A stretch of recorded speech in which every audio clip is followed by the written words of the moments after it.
ছেলে হয়েছে তো কী হয়েছে, তা বলে কি রান্না করতে পারবো না? বন্ধুরা, আজকের মা নেই, তাই বোন আর আমি দুজনে রান্না করব। তো আজকের ইচ্ছা হলো ঘুগনি করব। তো ঘুগনি করার জন্য সমস্ত সরঞ্জাম তৈরি করে গ্যাসটা জ্বেলে নিয়ে কড়ায় তেল দিয়ে দিলাম। তেলটা যেই গরম হয়ে গেল, তার মধ্যে প্রথমে যে কুচনো আলুগুলো ছিল, আলুগুলো আস্তে আস্তে ছেড়ে দিলাম। সব আলুগুলো কড়ায় দিয়ে দেওয়ার পরে আস্তে আস্তে আমি নাড়া আরম্ভ করলাম। তো আলুটা যখন একটু ভালো মতন লাল হয়ে এলো বা ভাজাটা পরিপূর্ণ হয়ে এলো, তখন আলুটা আমি নাবিয়ে রাখলাম।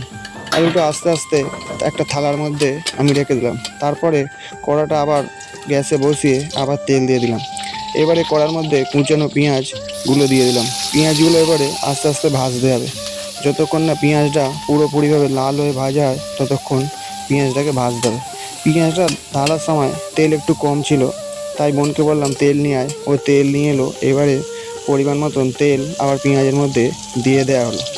তারপরেই 4টে এলাচ, একটু দারচিনি, 2টো লবঙ্গ, শুকনো লঙ্কা ও তেজপাতা এই পেঁয়াজ ভাজার মধ্যে দিয়ে দিলাম।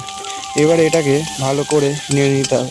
গরম মশলাটা প্রথমে দিয়ে দেওয়ার কারণ এর ফ্লেভারটা আরও ভালো হবে। এর মধ্যে 2টো আলু ভাজা আমি নিয়ে খেয়ে নিলাম যে না, ভাজাটা ঠিকই হয়েছে। তো পেঁয়াজটা লাল হয়ে এসছে, এবার তার মধ্যে বেটে রাখা রসুনটা দিয়ে দিলাম। রসুনটা দিয়ে দেওয়ার পরে এটা ভালো করে নাড়তে হবে যতক্ষণ না রসুনটা আরও ভালো ভাজা হয়। তারপরেই দিয়ে দিলাম কেটে রাখা টমেটোটা দিয়ে দেওয়ার পরে কিছুটা নুন ছড়িয়ে দিলাম, যাতে টমেটোটা তাড়াতাড়ি গলে যায়। তো কিছুক্ষণ এরমভাবে নাড়তে থাকার পরে এতে একটু দিয়ে দিলাম 5 ফোড়ন। তারপরে আবার নাড়তে থাকলাম। এরপরে দিয়ে দিলাম সামান্য পরিমাণ হলুদ ও কিছুটা পরিমাণ গুঁড়ো হলুদ দিয়ে দেওয়ার পরে এবার নাড়া আমি আবার আরম্ভ করে দিলাম। এরমভাবে কিছুক্ষণ নাড়ার পরে সামান্য পরিমাণেতে চিনি দিলাম। চিনিটা দেওয়ার একটাই কারণ, যাতে এর কালারটা ভালো হয়। তারপরে পরিমাণ মতো নুন দিয়ে এবার আমি জল ঢেলে দিলাম। এবার মশলাটা আমি ভালো করে নাড়তে থাকলাম।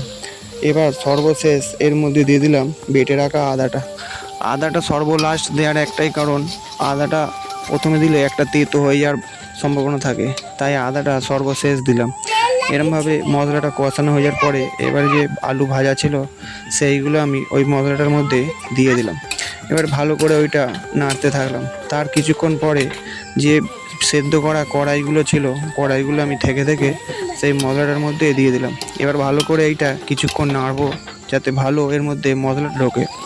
তারপরে ভিজিয়ে রাখা কড়াইটার যে জলটা ছিল, সেই জলটা এর মধ্যে দিয়ে দিলাম। বন্ধুরা, ঘুগনিটা ফোটা আরম্ভ হয়েছে। জাস্ট কালারটা একবার কি সুন্দর হয়েছে দেখুন। এরই মধ্যে আমি একবার টেস্ট করে নিলাম হাতে গরম ঝোলটা নিয়ে, যে না, খুব দুর্দান্ত খেতে হয়েছে। তারপরেই আবার ভাই এসে গেছে, ভাইকে একটু দিলাম। ভাই খেয়ে খুব আনন্দ পেলো। তো যাই হোক বন্ধুরা, এরপরে ঘুগনিটা ফুটন্ত অবস্থায় তোমরা দেখো কত সুন্দর দেখতে লাগছে। তো ঘুগনি মোটামুটি হয়ে এসছে, এবার নামিয়ে নেওয়ার পালা বন্ধুরা। আস্তে আস্তে ঘুগনিটা গামলির মধ্যে ঢেলে নিলাম। তো বন্ধুরা, যাই হোক, আজকের ভিডিও এই পর্যন্তই। আবার দেখা হচ্ছে আগামীকাল নতুন কোনো ভিডিও নিয়ে। তো ধন্যবাদ বন্ধুরা।